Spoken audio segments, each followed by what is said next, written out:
Capítulo 3. Por ter conseguido fugir um pouco mais cedo, Mac teve tempo para retomar as ligações, marcar reuniões e ainda pôr no site uma seleção das últimas fotos. Com o resto da tarde livre, ou pelo menos o que sobrara dela, aproveitou para rever uma última vez as imagens do casamento do Ano Novo. O telefone tocou, interrompendo-a, mas Mac disse a si mesma que trabalho era trabalho e foi atender. Votos, fotografia, Mackenzie. Na mesma hora, Mac fechou os olhos e fingiu esfaquear a própria cabeça. Por que não aprendia a checar o identificador de chamadas antes de atender, mesmo no número do trabalho? Oi, mãe. Você não retornou às minhas ligações. Estava trabalhando. Eu disse que estaria enrolado essa semana, mãe, e já pedi para você não ligar para esse número. Você atendeu, não atendeu? Não consegui falar com você nas outras 3 vezes que eu liguei. Desculpe. Agora aguente, disse Mac a si mesma. Seria mais rápido, já que não conseguiria fazer a mãe entender que não podia bater papo em horário de trabalho. Como foi o ano novo? Perguntou para a mãe. Ouviu uma simples inspiração, mas foi o suficiente para saber que uma tempestade estava a caminho. Terminei com o Martin, o que eu já teria lhe contado se você se desse ao trabalho de atender as minhas ligações. Foi uma noite horrível, horrível, Mac. Ao dizer isso, a respiração entrecortada se misturou a lágrimas. Estou arrasada há dias. Martin. Martin não tinha certeza se conseguia se lembrar do atual ex-namorado da mãe. Sinto muito. Rompimentos em época de festa são difíceis, mas acho que você pode encarar isso como uma oportunidade de começar o ano novo com uma página em branco. Como é que é? Você sabe como eu amava Martin. Estou com 42 anos, sozinha e completamente arrasada. 47, corrigiu Mac. Mas o que era 5 anos entre a mãe e a filha? Sentada à escrivaninha, Mac massageou a têmpora. Foi você que terminou com ele, não foi? Que diferença faz? Acabou. E eu sou louca por ele. Agora estou sozinha de novo. Tivemos uma briga horrível e Martin foi irracional e cruel. Ele me chamou de egoísta. Disse também que eu era excessivamente emotiva e outras coisas horrorosas. O que mais eu poderia fazer se não terminar? Ele não é o homem que eu achei que fosse. Heloísa já voltou para a escola? Perguntou Mac, tentando desviar o assunto para sua meia-irmã. Voltou ontem. Ela me abandonou aqui sozinha nesse estado, mal conseguindo sair da cama de manhã.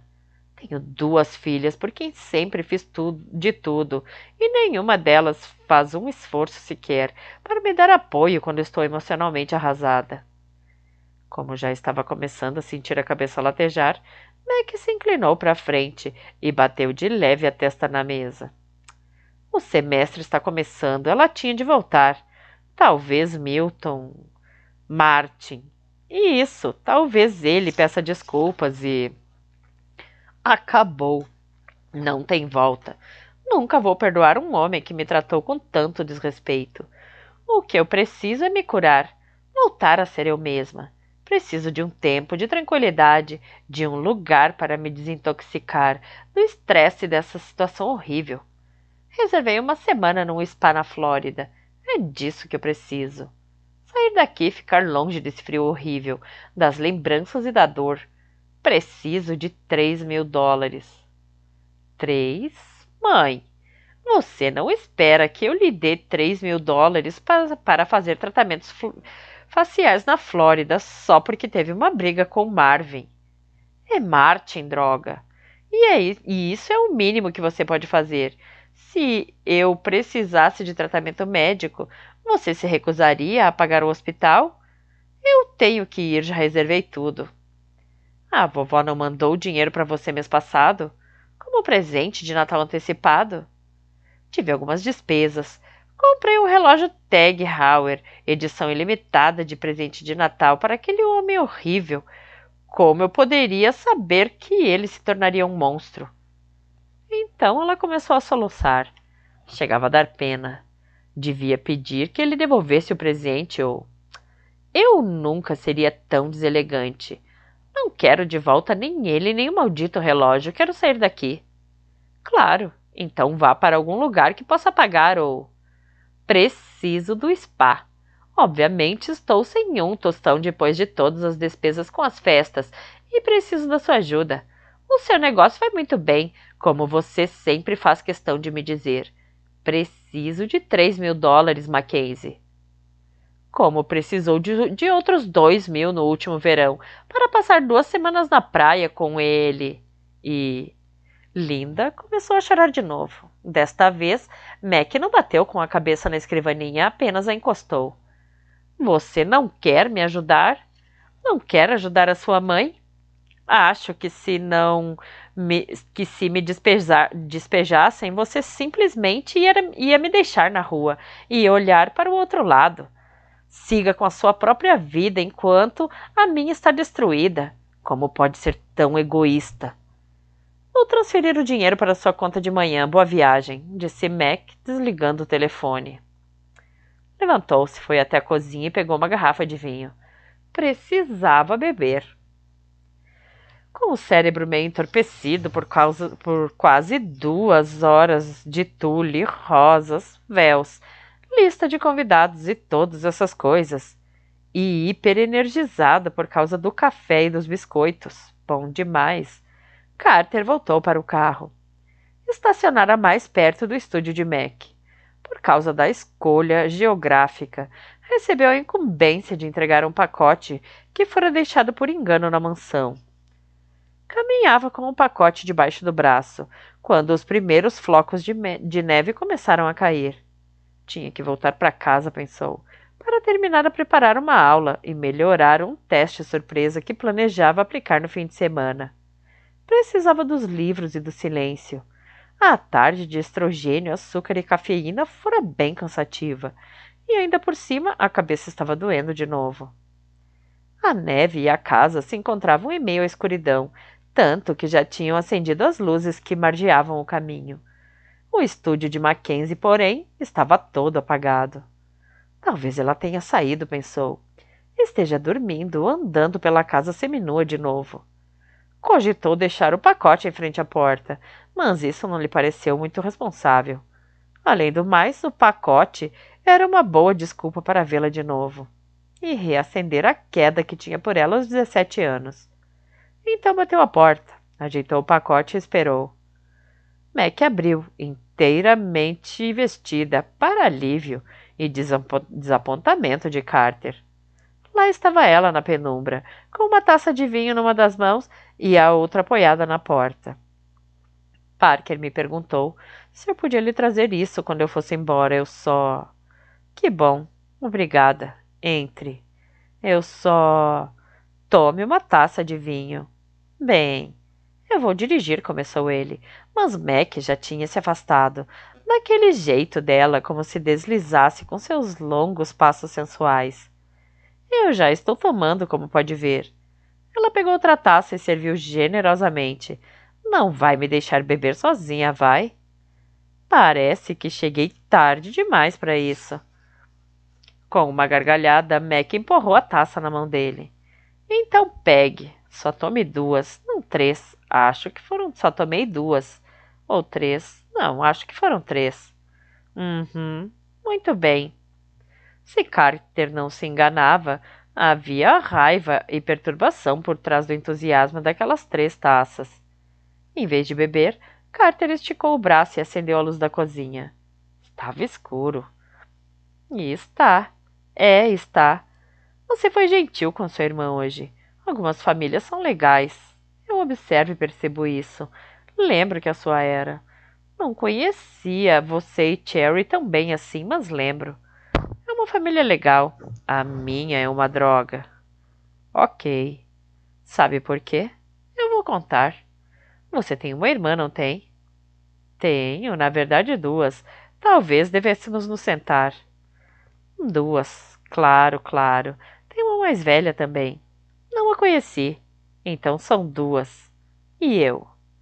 tenho feito de duas metades, uma meia-irmã de minha mãe e um meio-irmão de meu pai, que poderiam se fundir para formar um irmão inteiro. Isso sem contar os filhos dos padrastos e madrastas. Já perdi a conta de quantos são. Eles vão e vêm, conforme meus pais saem casando por aí. Tomou um gole de vinho e prosseguiu. Aposto que sua família fez uma festança de Natal, não fez? Ah, sim, nós.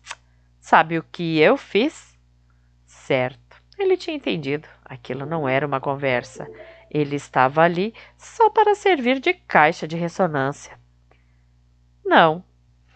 Como meu pai está aqui em algum lugar, acho que em voo, conjecturou ela, franzindo a testa, ou talvez na Suíça, com a terceira mulher e o filho deles. Bem, ele não conta. No entanto, me mandou uma pulseira absurdamente cara, não por culpa ou alguma devoção paternal, coisas que ele não tem, mas porque é um herdeiro riquinho que nunca deu a menor bola para dinheiro. Parou de falar, franziu outra vez a testa e bebeu mais um pouco. Onde é que eu estava mesmo? No Natal. Claro, claro. O meu Natal em família. Fui visitar minha mãe e Heloísa, minha irmã, no dia 23, porque nenhuma de nós tinha o mínimo interesse em passar o Natal juntas. Nada de peru. Troquei presentes, bebi com elas, desejei felicidades e fugi. Ela sorriu, mas sem nenhum traço de bom humor. Não cantamos canções de Natal em volta de um piano. Na verdade, ele fugiu antes de mim para sair com os amigos. Não posso culpá-la. Minha mãe fez com que a gente queira beber, como você pode ver. Disse isso estendendo o braço. É, estou vendo. Vamos dar uma volta? Uma o quê? Por quê? Por que não? Está começando a nevar. Como quem não quer nada, Carter tirou a taça da mão dela e a pôs na bancada junto com a sua, que permanecia intocada. Gosto de caminhar na neve. Vou pegar o seu casaco. Mac franziu a testa ao vê-lo trazer o casaco para que ela o vestisse. Não estou bêbada. Ainda. Além disso, uma mulher não pode ficar de pilequinho na própria casa se quiser. Claro que pode. Você tem um gorro. Ela enfiou a mão no bolso do casaco e puxou um gorro verde vivo. Isso não significa que passo as noites aqui enchendo a cara de vinho ou algo assim. Tenho certeza que não. Ele enfiou o gorro na cabeça de Mac. Depois enrolou um cachecol em seu pescoço e abotoou o casaco dela. Assim está bom. Ele a pegou pelo braço, conduziu-a até a porta e saíram. Mac assoviou quando o frio bateu no rosto e, por precaução, Carter a segurou pelo braço. Prefiro o calor, murmurou ela, mas ao tentar dar meia volta, ele seguiu em frente.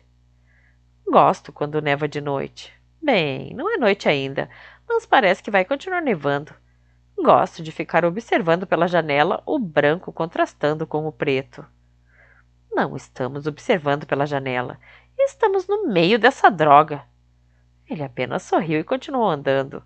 Havia muitos caminhos e todos haviam sido cuidadosamente limpos antes de a neve voltar a cair.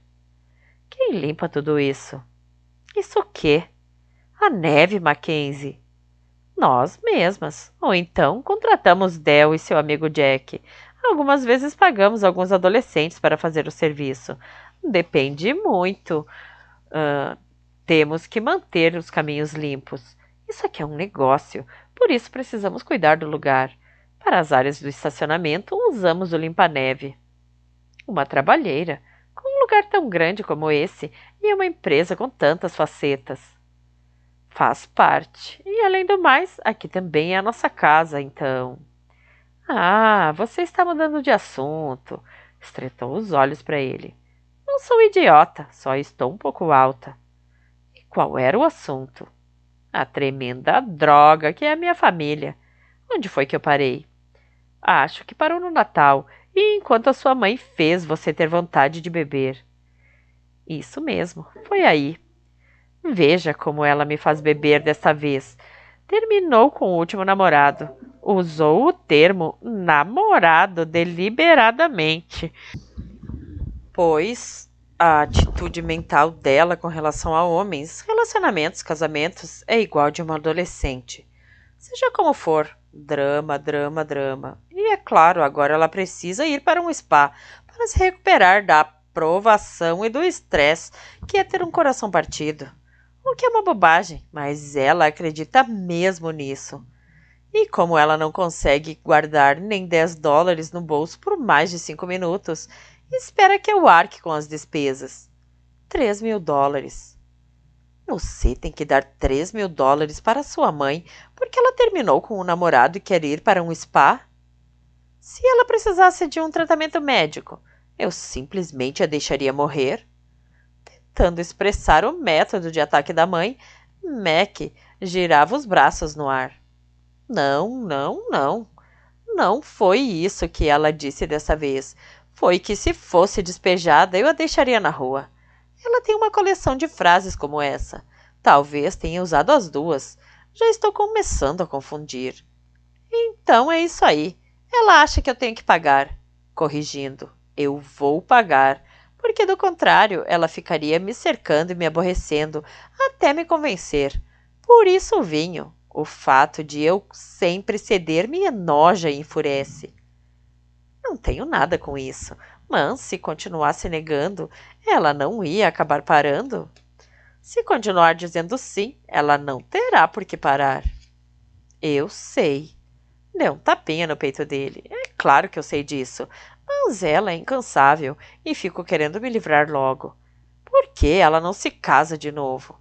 Talvez dê sorte com o quarto. Aí se muda para um lugar bem longe, como Mianmar, quem sabe? Podia sumir de vez, como o meu pai. Só aparecer ocasionalmente. Quem sabe ela não conhece um sujeito nesse spa quando estiver sentada à beira da piscina tomando um suco de cenoura ou qualquer coisa do gênero e se apaixona, o que para ela é tão fácil quanto comprar sapatos. Não é ainda mais fácil. Ela se apaixona, prosseguiu Mac. Muda-se para me amar e me deixa em paz. Mac suspirou e ergueu o rosto. Percebeu que não sentia mais tanto frio e que a neve, cada vez mais densa, era bonita e relaxante. Caminhar ali, tinha que admitir, foi uma ideia melhor do que beber. Você é um cara com quem se pode contar, não é? Para pedir dinheiro? Não, para pedir ajuda. Aposto que sempre abre a porta para alguém que esteja com as mãos ocupadas, mesmo com pressa. Deve ouvir os problemas dos seus alunos mesmo se tiver outra coisa para fazer. Mac abaixou o rosto sem graça e acrescentou: e leva mulheres ligeiramente bêbadas para dar uma voltinha na neve. Parecia ser a coisa certa a fazer. Pelo que Carter notou, ao fitar aqueles fascinantes olhos verdes, ela estava menos agitada e mais triste. Aposto que já está de saco cheio de mulheres. De uma maneira geral ou só nesse instante? Mac sorriu para ele. Aposto que você é mesmo um cara legal. Ele não suspirou, mas teve vontade. Já fui acusado disso. Deu uma olhada em volta, tentando achar alguma outra coisa para falar. Tinha que levá-la para casa, pensou, mas queria ficar só mais um pouquinho com ela. Diga-me, que tipo de pássaro aparece por aqui? Perguntou apontando para dois belos comedouros. O tipo que voa. Ela enfiou a mão nos bolsos. Nenhum dos dois tinha se lembrado de pegar luvas. Não entendo muito de pássaros. Inclinando a cabeça, voltou a examiná-lo. Você é um desses observadores de pássaros? Não, não de verdade. É só uma espécie de hobby. Ai, meu Deus, ele não podia ser menos esquisito. Você não tem a menor chance, Carter. Vá embora antes que seja tarde, pensou. É melhor voltarmos. A neve aumentou. Não vai me dizer que tipo de pássaro eu deveria observar? Emma e eu abastecemos o comedouro, já que eles ficam entre a casa minha entre a minha casa e a dela. A casa dela? É, veja. Mac apontou para a bela casa de 2 andares. É a velha casa de hóspedes e ela usa as estufas que ficam lá atrás. Eu fiquei com a casa da piscina. Laurel e Parker dividem o terceiro andar da mansão, as alas leste e oeste. Então, É como se tivessem a própria casa. É claro que o imóvel é da Parker, mas Larel precisa da cozinha. Eu preciso de um espaço para o estúdio e Emma precisa das estufas. Por isso, essa divisão foi a que fez mais sentido. Passamos muito tempo na mansão, mas cada uma tem seu próprio espaço. Vocês são amigas há muito tempo. Desde sempre. São como uma família, não é? Das que não são tremenda droga. Mac deu um meio sorriso para ele. Esperto você, hein? E quanto aos pássaros? Nessa época do ano é fácil encontrar cardeais. Ok. Todo mundo sabe como é um cardeal. Foi um cardeal que permitiu que você visse meus peitos hoje. Como é que é? Ele bateu na vidraça da janela da cozinha e eu derramei Coca-Cola zero na blusa. Mas então, pássaros, além dos vermelhos que dão com a cara na janela, o que acha do periquito da Carolina? Infelizmente, ele está extinto, mas você pode observar alguns pardais pretos listrados nessa região no inverno. Pardal preto listrado. Já que conseguiu, já que consegui dizer isso sem enrolar a língua, não devo mais estar bêbada. Foram andando pelo caminho em meio às luzes brilhantes e o escuro da noite, com a neve caindo, como num filme de Hollywood. Não se poderia esperar uma noite mais bonita em janeiro, pensou Mac. E teria perdido isso se ele não tivesse vindo e insistido, daquele jeitinho tímido, para que dessem uma volta. Agora sinto-me na obrigação de esclarecer que não tenho o hábito de beber várias taças de vinho antes do anoitecer. Normalmente, teria canalizado a frustração trabalhando ou descarregando nas meninas. Só que estava irritada demais para isso. E também sabia que sorvete não ia funcionar, embora me sirva de muleta em momentos assim. Foi o que eu imaginei, exceto pelo sorvete.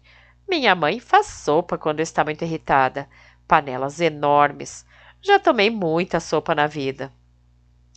Ninguém aqui cozinha de verdade, exceto Laurel e a senhora G. Senhora G? Senhora Grande? Ela ainda trabalha aqui? Não a vi hoje. Ainda trabalha aqui, ainda toma conta da casa e de Tonas Nós, graças a Deus. Agora ela está de férias, mas ela tira todo ano no inverno, religiosamente. Em janeiro ela vai para San Martin e fica lá até abril, como sempre. Antes de ir, deixou o congelador abastecido com pratos gratinados, sopas, carnes e legumes ensopados e muito mais. Ainda assim, nenhuma de nós corre o risco de morrer de fome em caso de nevasca ou guerra nuclear. Mac parou à porta do estúdio, voltando-se de novo para ele. Que dia! Conseguiu aguentar firme, professor. Teve uns momentos interessantes. Ah, e Cherry vai ficar com um pacote número 3 com coquetel. Boa escolha. Obrigada pelo passeio e por me ouvir. Eu gosto de caminhar. Ele tirou a mão dos bolsos, apesar de não saber bem o que fazer com elas. É melhor eu ir embora, porque dirigir na neve é muito difícil e amanhã tem aula. Amanhã tem aula, repetiu ela sorrindo. Em seguida, pôs as mãos, aquecidas pelos bolsos, no rosto de Carter e encostou os lábios nos dele, dando-lhe um beijo de leve e amistoso, quase fraternal. Ele reagiu sem pensar. Pegou-a pelos ombros, puxou-a para si e encostou-a na porta. Transformou aquele simples roçar de lábios num beijo longo e intenso. O que imaginara aos 17 anos tornou-se realidade aos 30. O gosto dela, a sensação, aquele instante de lábios e línguas e o sangue esquentando. No silêncio da neve caindo, na quietude essencial, o som da respiração entrecortada dela irrompeu em sua mente como um trovão. Uma tempestade se formara. Ela não se afastou, empurrou-o, nem protestou por ele ter se aproveitado de seu gesto amistoso, transformando-o em algo quente e selvagem. A primeira coisa que pensou foi: quem diria? Quem poderia imaginar que o professor de inglês, o cara legal que dava com a cara na parede, podia beijar desse jeito? Parecia que os planos dele eram arrastá-la para a caverna mais próxima, arrancar-lhe as roupas e deixar que ela arrancasse as dele. Depois viu que não dava mais para pensar e tudo que conseguiu fazer foi tentar acompanhá-lo. Sentiu-se arrebatada. Nunca acreditou nisso, mas foi o que aconteceu. Deslizou a mão pelo rosto dele e entremeou em seus cabelos. Agarrou. E isso o fez recuar. Afastou-se um pouco e quase escorregou na neve que cobria a entrada da casa. Ela não se moveu um centímetro sequer, mas o encarou, fitando seus olhos que brilhavam no escuro. Meu Deus, pensou ele, tinha perdido a cabeça. Desculpe, disse ao mesmo tempo, excitado e mortificado. Desculpe, isso foi. Não foi. Eu só. De verdade, me desculpe. Ela continuou olhando para ele, vendo-o se afastar apressado pela neve. Ouviu em algum lugar, em meio ao barulho de sua mente, o bip do destravamento de portas e o viu entrar no carro por causa da luz que se acendeu lá dentro, quando a porta se abriu. Ele arrancou antes que ela pudesse recuperar o fôlego e a voz. Carter já se afastava quando Mac conseguiu dizer, com uma voz fraca, sem problemas. Sentindo-se muito mais atordoada que com o vinho, entrou na casa. Foi até a cozinha e despejou na pia a taça que ele não tomara, além do restinho que tinha ficado na sua. Depois de olhar o escuro ao redor, virou-se, recostou-se na pia e exclamou: Uau! Capítulo 4. Há manhãs em que a gente precisa de mais que um biscoito e uma boa dose de café, pensou Mac. Então se deu conta de que fora poupada de uma terrível ressaca, graças a Carter Maguire. Mas teria que pegar uma pá e tirar alguns centímetros de neve que se acumularam na entrada. Queriam combustível de verdade. Sabia onde encontrar. Então foi caçar as botas e vestir o casaco e saiu. Voltou na mesma hora para buscar a câmera. A luz forte e radiante irrompia de um impecável céu azul em direção a um mar calmo e branco, intocado, sem pegadas. Esse mar se espalhava pelo chão, inundando-o, afogando-o. Os arbustos tinham se tornado criaturas corcundas, atravessando aquele mar congelado, e as pedras transformaram o lago da piscina, parecia uma barricada destruída. Inspirou o frio de pequenos estilhaços de vidro e esperou nuvens de vapor gelado, localizando o palácio de inverno em que havia se transformado um pequeno bosque. Paisagens e imagens que pareciam pintura raramente chamavam a sua atenção. Mas aquilo, pensou, aquele preto e branco, com tantos matizes, a sombra e a luz sob o céu azul quase selvagem. Tudo isso precisava ser registrado. Eram tantas formas, tantas texturas. Os galhos cobertos e as cascas texturizadas das árvores pareciam inúmeras possibilidades. E a enorme e deslumbrante casa erguendo-se em meio àquele mar parecia uma elegante e graciosa ilha. Foi se dirigindo para lá, testando ângulos, usando a luz, focalizando as reluzentes bolas de algodão das azaleias que iam florescer na primavera. Um movimento capturou seu olhar, e quando se virou, Mac viu um cardeal pousado num galho de bordo coberto de neve. O pássaro se empoleirou ali, um único ponto vermelho vivo, e começou a cantar. Mac se abaixou e deu zoom, em vez de se aproximar e correr o risco de perder a foto. Seria o mesmo pássaro que batera na janela de sua cozinha? Se fosse, não parecia ter se ferido, parado ali, como uma chama no galho salpicado de branco. Ela capturou o momento, tirando 3 fotos numa rápida sucessão, com ligeiras mudanças de ângulo, chegando a sujar o jeans de neve, quando se inclinou um pouco para a esquerda. Depois o pássaro voou sobre o mar congelado e, atravessando a luz brilhante, desapareceu. Emmeline vinha se aproximando pela neve. A bela Emmeline, com seu velho casaco azul marinho, gorro e cachecol brancos. Fiquei me perguntando quanto tempo teria que esperar até você terminar, ou o maldito pássaro levantar voo. Está um gelo aqui fora. Adoro o inverno. Mac pegou a câmera de novo e, focando Emma, apertou o botão. Não. Ai, meu Deus, estou horrível. Está uma graça. Acho o máximo essas galochas cor-de-rosa. Por que fui comprar cor-de-rosa? Onde eu estava com a cabeça? Fez um gesto de reprovação e foi se juntar a Mac para irem à mansão. Achei que você já estivesse lá, perturbando a Laurel para fazer o café da manhã. Não foi você quem me chamou há cerca de uma hora falando em panquecas? Sim, e agora nós duas podemos encher o saco dela. Eu não tinha como não parar. Está incrível aqui fora. A luz, os tons, a textura. E aquele pássaro para completar. Foi uma espécie de prêmio. Está fazendo uns 7 graus negativos. E depois das panquecas, vamos congelar nosso traseiro limpando essa neve. Por que não pode ser sempre verão? Quase nunca comemos panquecas no verão. Crepes talvez, mas não é a mesma coisa. Batendo as galochas cor-de-rosa para tirar a neve, Emma lançou um olhar ameaçador para Mac e abriu a porta. Mac sentiu o cheiro de café assim que entrou. Tirou o casaco, deixou a câmera em cima da secadora com o maior cuidado e foi dar um abraço apertado em Laurel. Eu sabia que podia contar com você. Vi você bancando o amante da natureza lá fora e presumi que viria implorar para eu fazer panquecas. Com o cabelo preso para trás e as mangas arregaçadas, Laurel media a quantidade de farinha.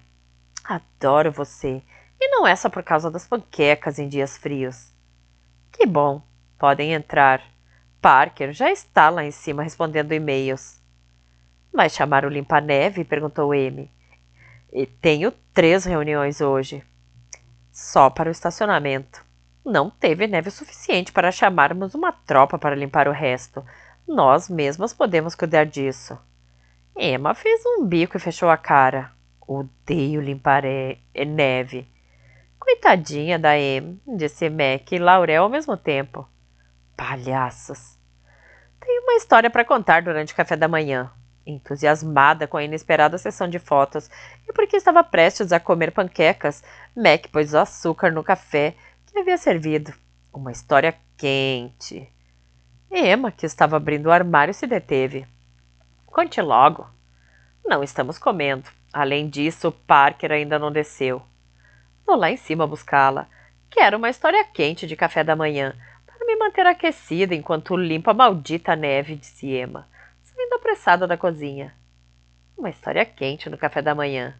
Olhando para a Mac, Laurel pegou a colher de pau para misturar a massa. Deve envolver Carter Maguire, a menos que você tenha recebido um telefonema obsceno e considere isso quente. Depende de quem estiver do outro lado da linha. Ele é mesmo adorável, mas não faz muito o seu tipo. Max se virou para trás, enquanto abria a gaveta dos talheres. Eu tenho um tipo? Você sabe que tem. Gosta dos atléticos divertidos, de preferência um pouco criativos, embora isso não seja uma exigência, e que não sejam muito intensos ou sérios. No seu histórico não há homens intelectuais, acadêmicos ou timidamente charmosos. Agora foi Mac quem ficou de cara feia. Gosto de caras inteligentes. Talvez só não tenha encontrado ainda um que mexesse de verdade comigo. Ele também é doce, o que não é comum para você. Gosto de doce, retrucou Mac. Prove só o meu café. Com uma gargalhada, Laurel parou de misturar a massa e tirou umas frutas do congelador. Põe à mesa, Mackenzie. É o que estou fazendo. Enquanto isso, ficou pensando na lista de Laurel. Talvez ela tivesse razão até certo ponto. Todo mundo tem um tipo. Parker tem um tipo. Bem-sucedido, arrumadinho e erudito. Bilíngue de preferência, acrescentou Laurel, enquanto lavava as frutas, e que seja capaz de distinguir Armani e Hugo Boss em uns 20 passos de distância. Emma tem um tipo. Basta ser homem. Laurel soltou uma gargalhada. Emma estava voltando. Parker já está descendo. Do que estão rindo? De você, querida. Já acendi o fogo, anunciou Laurel. É melhor nos apressarmos. Bom dia, sócias. Parker apareceu com um jeans escuro, um suéter de cachemira, o cabelo bem preso num rabo de cavalo e maquiagem discreta. Mac pensou que poderia facilmente odiar Parker se não amasse tanto. Marquei mais 3 reuniões para mostrar a casa e apresentar nossas propostas. Meu Deus, eu adoro feriados. Tanta gente fica noiva. E daqui a pouco já é dia dos namorados e teremos novos contratos. Panquecas? Pegue a cauda, pediu-lhe Laurel. As estradas estão limpas. Acho que ninguém vai cancelar as reuniões hoje. Ah, e os Paulsons mandaram um e-mail assim que voltaram da lua de mel. Vou selecionar alguns trechos para o site. Nada de trabalho, decretou Emma. Mac vai contar uma história quente no café da manhã. Sério? Com as sobrancelhas erguidas, Parker pôs a cauda e a manteiga na mesa, no canto em que tomavam o café da manhã. Conte logo. Tudo começou, e histórias quentes quase sempre começam assim, quando derramei refrigerante na minha blusa. Laurel trouxe a bandeja de panquecas para a mesa. Ele disse que tinha dado de cara na parede, interrompeu Emma. Pobre Carter. Soltou uma gargalhada, enquanto cortava o primeiro pedaço de uma panqueca. Com toda a força, acrescentou Mac. Quer dizer, ele deu uma trombada nela. Se fosse um desenho animado, teria passado pela parede e deixado nela um buraco com a sua silhueta. Depois Carter ficou sentado no chão, e quando tentei ver se tinha sido muito grave, pus os peitos bem na cara dele, algo que muito educadamente ele me fez notar. Ele disse, desculpe-me, senhorita, mas seus peitos estão na minha cara? Mac abanou o garfo para Laurel. Mais ou menos, ele disse. Ele não disse peitos, e meio que gaguejou. Então fui pegar uma camiseta na secadora. Levei para ele uma bolsa de gelo e concluí que ele não precisava ir para a emergência. Contou enquanto comia uma pequena pilha de panquecas. Estou um pouco decepcionada. Esperava que uma história quente tivesse sexo e não apenas seus belos peitos. Ainda não terminei. A segunda parte começa quando voltei para casa para trabalhar e, sem querer, atendi o telefone. Era minha mãe. O sorriso de Parker desapareceu e ela balançou a cabeça. Isso não é nada quente. Já falei 1000 vezes para checar o identificador de chamadas antes de atender, Mac. Eu sei, mas ela ligou para o número do trabalho e nem pensei nisso. Além do mais, fiz pior que isso. Ela terminou com o último namorado e veio com aquela conversa de sempre. Está arrasada, devastada, blá blá blá. A dor e o sofrimento vão demandar uma semana num spa na Flórida e $3.000 de mim. Você não concordou, murmurou Emma. Diga que não concordou. Mac deu de ombros e enfiou o garfo em outro pedaço de panqueca.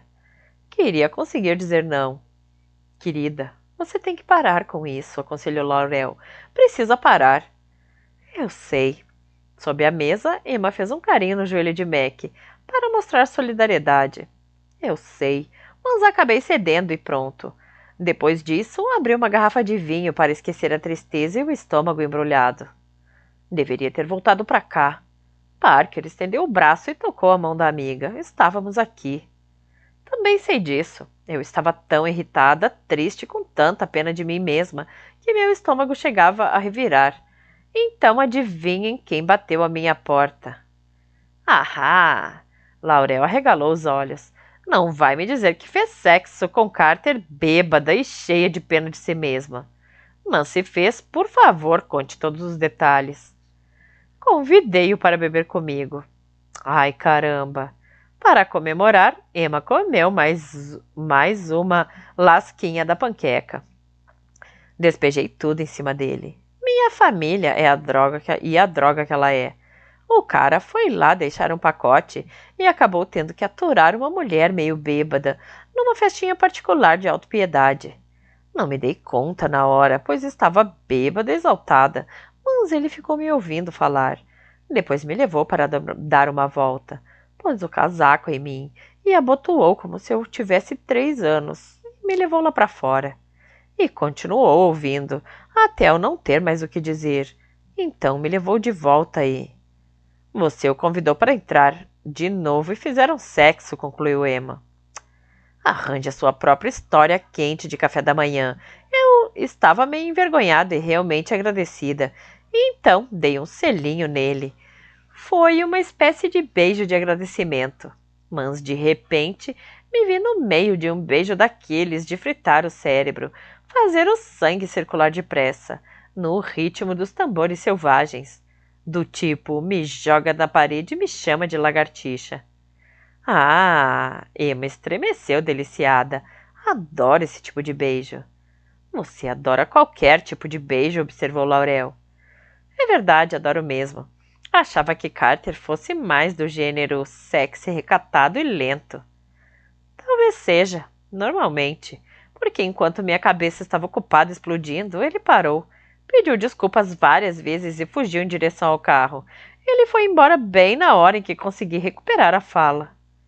Parker afastou o prato e pegou um café. Bem, agora é você que vai ter que ir atrás dele. Claro, repetiu Emma e virou-se para Laurel, esperando que ela desse o seu veredicto. Isso pode dar problemas, Laurel deu de ombros. Carter não faz o tipo dela e teve uma atitude que não combina com o jeito dele. Está me cheirando a complicação. Só porque ele é um cara legal, doce, ligeiramente desastrado e beija como um guerreiro? Emma deu um chute de leve em Laurel por baixo da mesa. Pois eu sinto o cheiro de romance. Você sente cheiro de romance até o engarrafamento. Talvez, mas você sabe muito bem que está curiosa em relação ao que vai acontecer depois. Não se pode simplesmente deixar para lá um beijo desses, acrescentou Emma, voltando-se para Mac. Talvez porque do jeito que está, já é uma boa história quente de café da manhã e ninguém sai magoado. Agora tenho que ligar para o banco para jogar $3.000 para o alto como se fossem confete. Levantou depressa. Vejo vocês lá fora com as pás. Parker pegou uma fruta da tigela, depois que Mac saiu. Ela não vai deixar as coisas como estão. Vai pirar com isso. Aposto que o segundo beijo será em menos de 48 horas, concordou Laurel, fazendo uma careta. Droga! Ele escapou, sem ajudar com a louça. Na sua escrivaninha, Carter revia os itens que planejava discutir com a turma no último tempo. Manter a energia e o interesse dos alunos era a chave para concluir a última aula do dia, quando apenas 50 minutos, ou intermináveis 50 minutos, dependendo do ponto de vista, os separavam da liberdade. A abordagem correta podia capturar a atenção dos que ficavam só olhando para o relógio. Eles precisavam aprender alguma coisa. O problema é que ele não estava conseguindo manter a concentração. Deveria ligar para ela e se desculpar de novo? Talvez pudesse mandar uma mensagem. Ele era melhor escrevendo do que falando, a maioria das vezes. E se apenas deixasse para lá? Já tinha se passado um tempinho. Bem, 1 dia e 2 noites para ser exato. Tinha a consciência de que estava sendo obsessivo. Queria simplesmente deixar para lá e registrar o acontecimento na lista dos momentos embaraçosos do Carter. Mas não conseguia parar de pensar nisso, nela. Tinha voltado ao ponto exato onde estivera 13 anos antes, sofrendo por causa de uma patética atração por Mackenzie Elliot. Ia superar isso, disse a si mesmo. Já tinha superado antes, quase por completo. E só perder a cabeça por um instante. Foi compreensível, considerando-se tudo o que aconteceu. Ainda assim, devia mandar uma mensagem pedindo desculpas. Querida Mackenzie, quero pedir sinceras desculpas pelo meu comportamento inadequado na noite de 4 de janeiro. Meus atos são indesculpáveis e estou profundamente arrependido. Um abraço, Carter.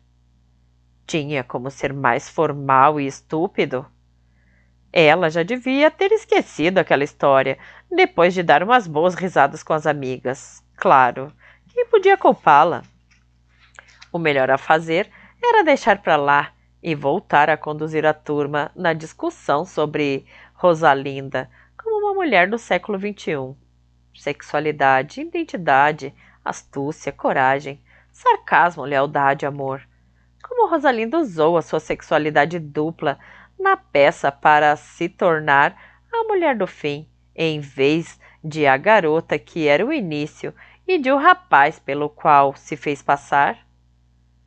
Fale a palavra sexo e vai atrair a atenção dos adolescentes, pensou Carter. Como é que é? Continuou revendo suas anotações. Quando bateram a porta, respondeu: Pode entrar, distraído. A evolução de identidade e coragem por meio do disfarce e...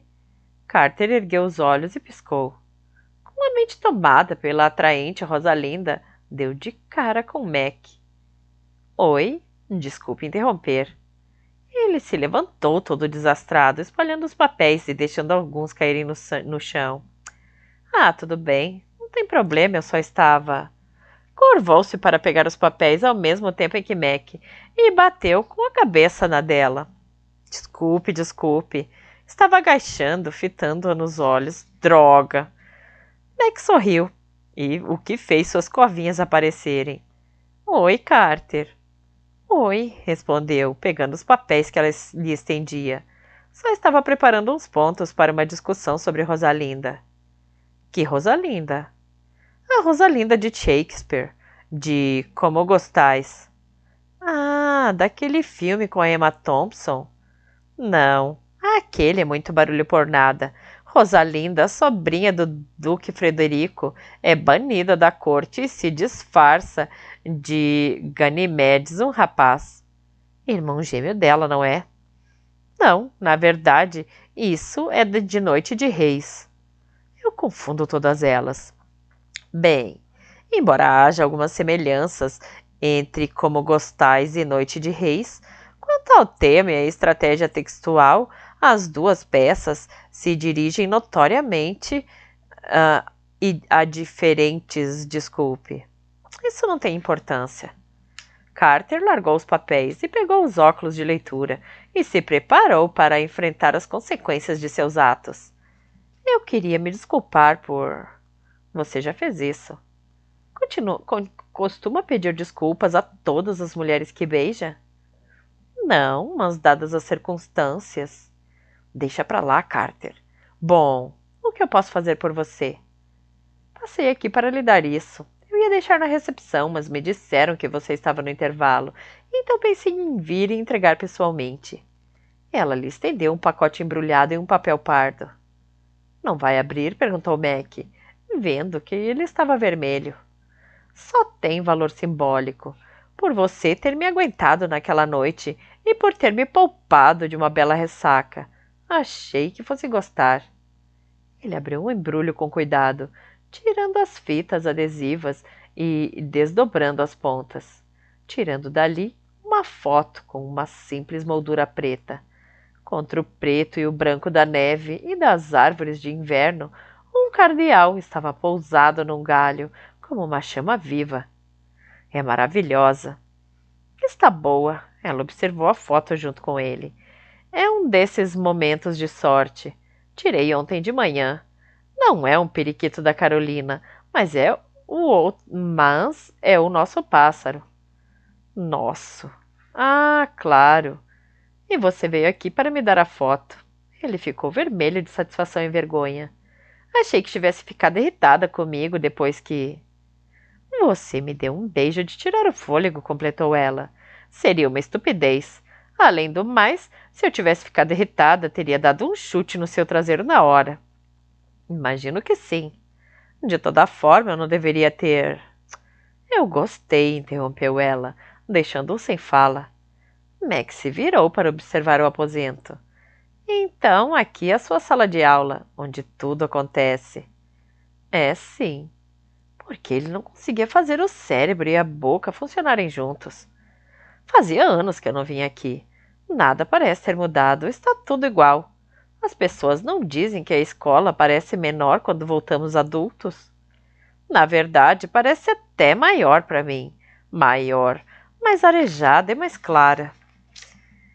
Tem um design forte, quero dizer, o prédio, as áreas abertas e... Mas você estava se referindo à escola metaforicamente, não é? Talvez, acho que tive algumas aulas nessa sala. Ela deu uma volta nas carteiras e foi até as 3 janelas da parede que ficavam do lado sul. Acho que eu me sentava aqui, para ficar olhando pela janela em vez de prestar atenção na aula. Adorava estudar nessa escola. Sério? Muitas pessoas não têm boas lembranças do ensino médio. Normalmente é uma guerra de personalidades, desencadeada por enorme fogo causado pelos hormônios. Ela deu um sorriso. Você podia estampar isso numa camiseta. Não, não gostei tanto assim do ensino médio. Gostava porque Parker e Emma também estudavam aqui. Só fiquei alguns semestres, mas gostei mais do que Jefferson High.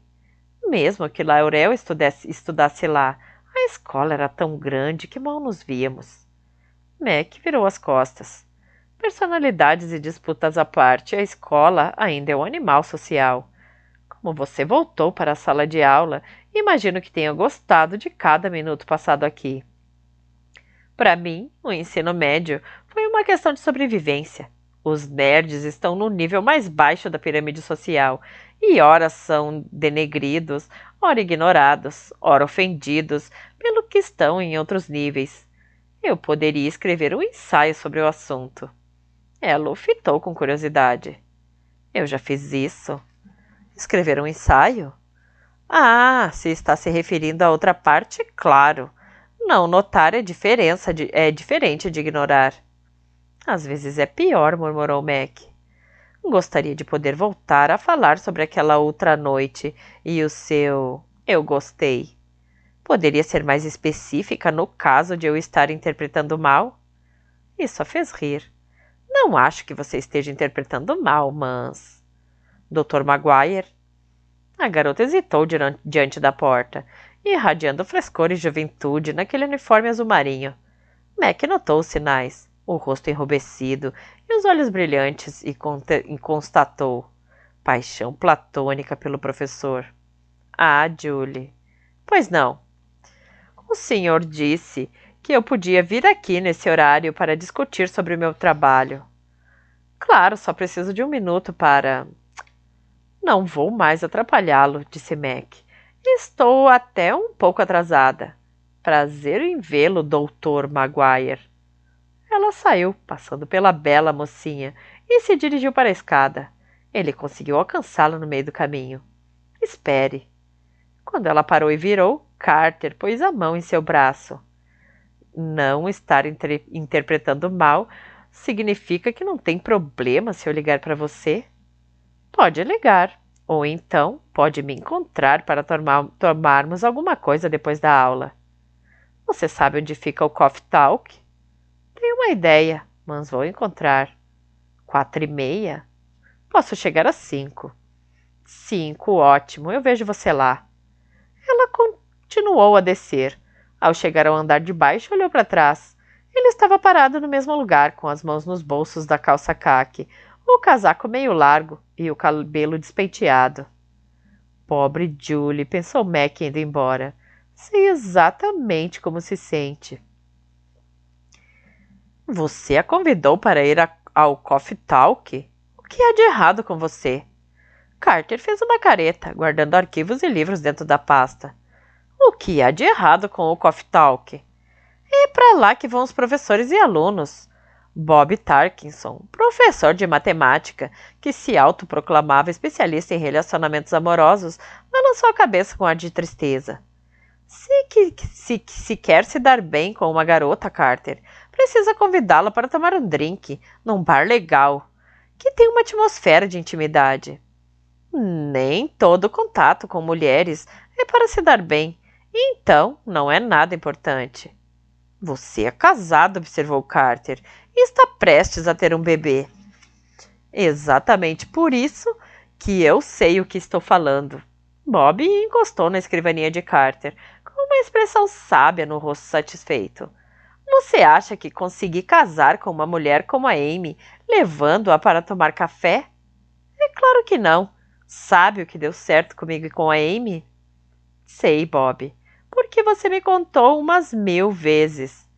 Você fez um jantar para ela no segundo encontro e ela se apaixonou por você por causa de seus bifes de frango.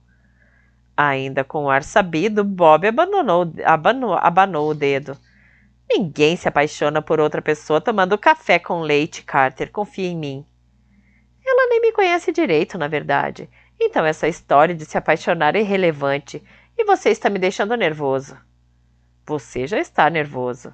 Ok, você cismou com café, então veja no que isso vai dar.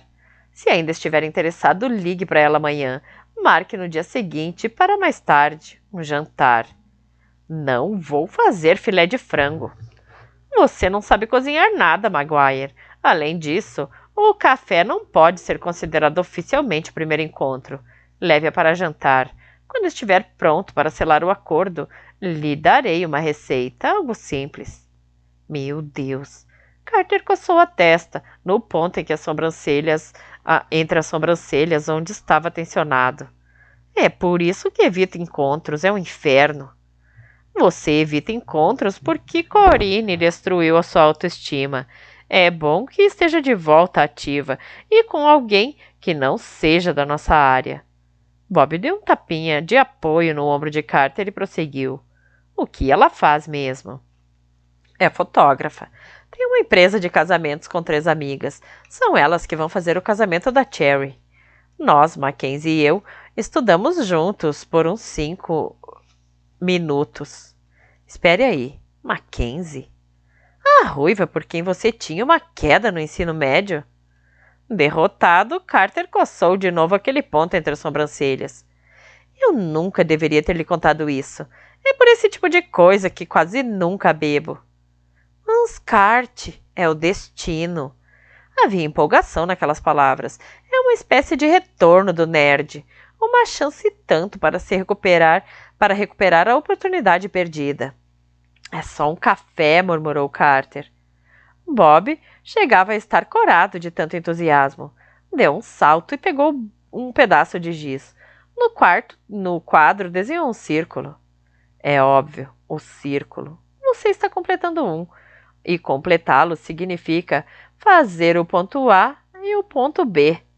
No círculo, ele fez 2 pontos e os uniu em uma linha horizontal, chegarem até o ponto C. Ele desenhou mais um ponto no alto, depois juntou aos outros com 2 linhas diagonais. Está vendo? Sim, estou vendo um triângulo dentro de um círculo. Tenho que ir. Este é o triângulo do destino dentro do círculo da vida. Carter pegou a pasta. Vá para casa, Bob. Você não pode discutir com a matemática, Carter. Vai perder sempre.